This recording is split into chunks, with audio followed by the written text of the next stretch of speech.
Swastiastu, Namo Buddhaya, Salam Kebajikan.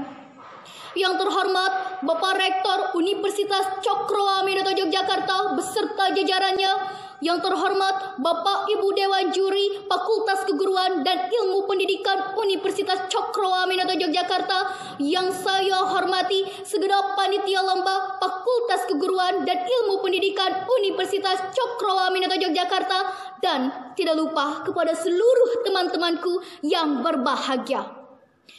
Puji syukur atas kehadirat Tuhan yang Maha Kuasa. Semoga kita semua senantiasa dalam lindungannya.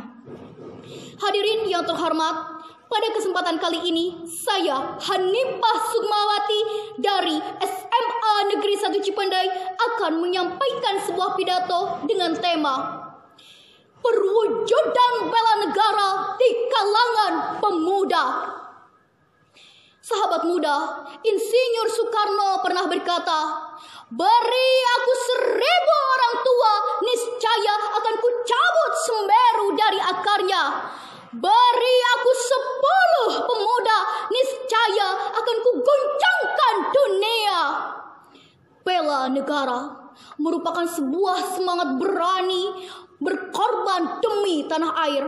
Baik harta, bahkan nyawa sekalipun berani dikorbankan demi keutuhan negara kesatuan Republik Indonesia. Usaha pembelaan negara dilandasi dengan kecintaan terhadap tanah air, kesadaran berbangsa dan bernegara, dengan keyakinan terhadap Pancasila sebagai dasar negara dan Undang-Undang Dasar 1945 sebagai landasan konstitusi negara.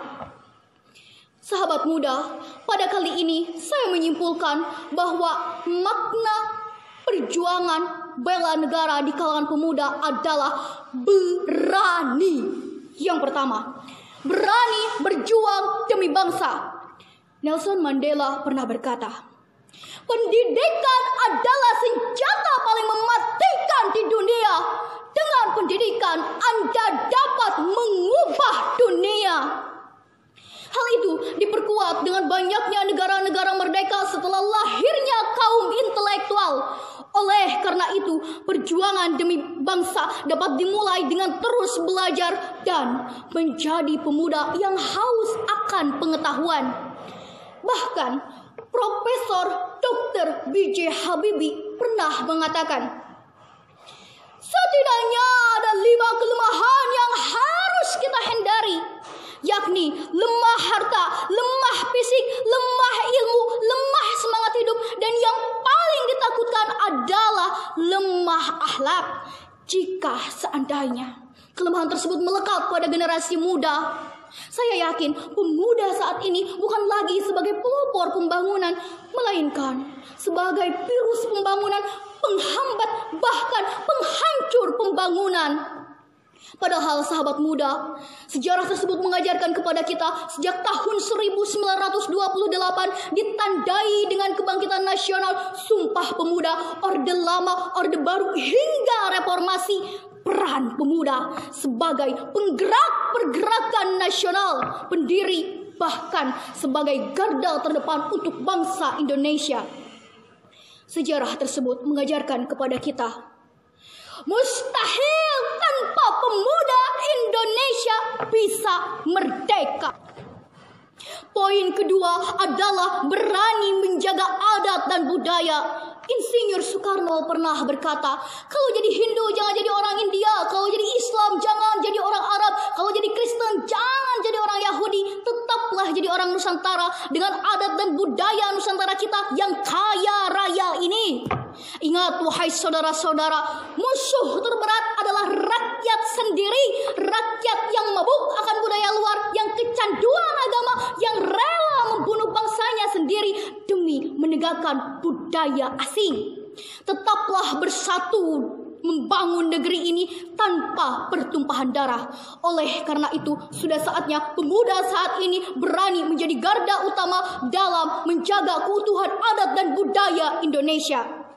Poin ketiga adalah berani bersatu. Tidak ada senjata yang lebih tajam dan lebih mematikan lagi selain persatuan. Pada 28 Oktober 1928, para pemuda kita pernah bersumpah pada Indonesia akan bersatu dalam tumpah darah bangsa bahasa Indonesia. Oleh karena itu, sumpah itu hari ini menjadi tanggung jawab pemuda saat ini. Dan kita harus senantiasa menjaga persatuan dan kesatuan, menghilangkan perpecahan atas dasar perbedaan. Karena Indonesia ada karena kita beda, namun tetap memilih bersatu dalam bingkai Republik Indonesia. Poin yang terakhir adalah berani membela yang benar. Sahabat muda, masih ingatkah dalam benak kita, sempat 30 tahun bangsa kita lupa caranya berpikir dan berpendapat secara bebas. Masa Orde Baru sempat membentuk generasi tertutup, generasi yang serba diatur untuk diam, enggan berpolitik, dan akhirnya hanya menggantungkan hidup pada segelintir elit. Oleh karena itu, saat ini Indonesia membutuhkan generasi yang lahir atau tumbuh di era reformasi, yang tahu menggunakan kebebasan berinisiatif atau mengutarakan pendapat. Dan anak mudalah yang harus berani melawan arus dan tidak gentar keluar dari zona nyaman dan mematahkan segala ketidakadilan negerinya. Sahabat muda, sejarah Indonesia adalah sejarah anak muda. Segala bentukan negeri ini adalah bentukan anak muda.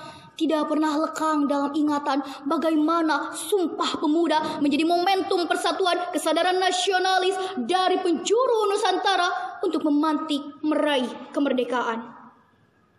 Oleh karena itu, wahai sahabat muda, sudah saatnya mulai detik ini para pemuda Indonesia bergerak, berjuang demi memajukan bangsa Indonesia, membela negara, menjaga identitas, menepi segala perpecahan.